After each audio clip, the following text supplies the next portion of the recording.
everyone, Larissa Gaming here, and welcome back to episode 7 of DuckCraft. This is a bit of a different episode because this whole thing was recorded with no talking, so this whole video is basically just me doing a voiceover. Hope you enjoy it. So here I am starting with making the iron farm. I found the area I wanted to make it at and I started digging it out, making it all flat. I'm using a design from YouTube made by Jack Minecraft. It's called Minecraft Iron Farmhouse Tutorial Bedrock Drug Aesthetic Farm. And I'll put their link in the description if you want to make it yourself. So now here I'm getting blocks to start planning out the pillars that are in the farm. So I'm placing down all the little areas, planning it all out, make sure it's all quite lit up. I also messaged someone on the server, messaged pimps, asking them if they could help me bring some villagers over because there's a village nearby, but I can't say moving villages is my expertise. From here I started building up all these pillars. I was doing it with stripped oak logs, stripped spruce logs, my bad. Also here I'm getting pimps to help me with the villagers. I was showing her where the villager is, and I think she was then helping me get the villagers across. She used boats. I didn't realise you could lead boats on string. Apparently that's quite a new thing. I went to my base a couple of times because I forgot some stuff. And here I'm filling the flooring with cobblestone. And I've got the villagers here as well.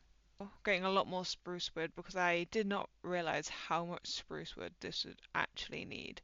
So I went back and forth quite a bit getting lots of spruce, cutting out the trees.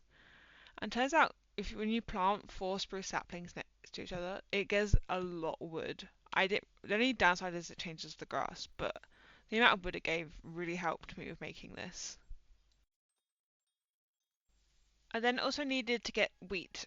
I needed a stack of bread, to breed the villagers. I did not have a stack of bread because I was eating the bread while making the build, completely forgetting about needing any other food source to So here, going back and forth to my base, getting iron because I needed some hoppers and stuff for the collection system. Also collecting some of the wheat, creating another wheat farm. I remember in the end, I went to the village and it had those hay barrels everywhere, which I completely forgot about. If I remembered that from the beginning, it would have been so much more helpful. Remembered I put all the beds in there, put some glass on top. This is where the villagers will be in the farm, which keeps them safe. I also got some fish because this is the point where I realised I need some other food to eat, so I don't eat all this bread. And then I was decorating the building as per the tutorial. It's actually my favourite tutorial to make for an iron farm because it just looks nice. It looks aesthetically pleasing. I put all the workbenches inside the building. I use leaves because iron golems can't spawn on leaf blocks. And then obviously, this is me getting the villagers in. It was stressful. I mean, you can see how long it took. I mean, this is in 50 times speed, bear mind. Then I did the roof.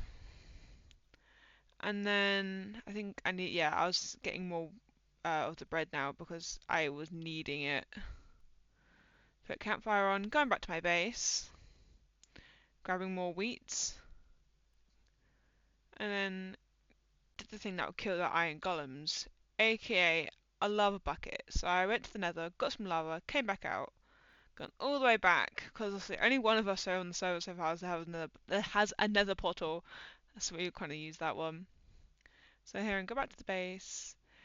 Now it's very important when you make this farm, that you use warped planks. They can't be set alight. So you can put lava in them quite easily. And here's when I actually found more wheat, and I was like, oh my god. So I went back over, and then this should be somewhat of a montage of the villagers breeding. You need 20 villagers in order for this farm to work. So here they are, breeding. It took so long. This is like 20 minutes sped up.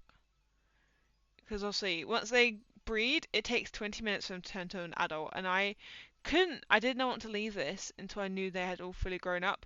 Because if it's the villager in the green outfit, you can't use them. So this farm works by you need 20 villagers in order for the iron golems and cats to spawn. Good way to get string as well if you need some sort of string farm, apart from if you like peaceful mode. And that's how it works. Basically, this is green dude, murder him. You can wait for the villagers take 3 minutes to grow, and then I don't think I did it on camera, but if I can, I'll put a clip in at the end, or it'll be in the thumbnail of the iron golems. But that's basically what you need. The villagers need to grow up, make sure there's significant light in there, and then once they've all grown up, they'll have workstations. They're all linked to beds. The iron golems will start growing, spawning, not growing. Anyway, that is it for today's episode. I know it's a short one. It was a 4-hour stream. It's sped up, and I know that would be really boring to watch. It's basically me just building this iron farm. But I hope you enjoyed it either way. Bye, guys!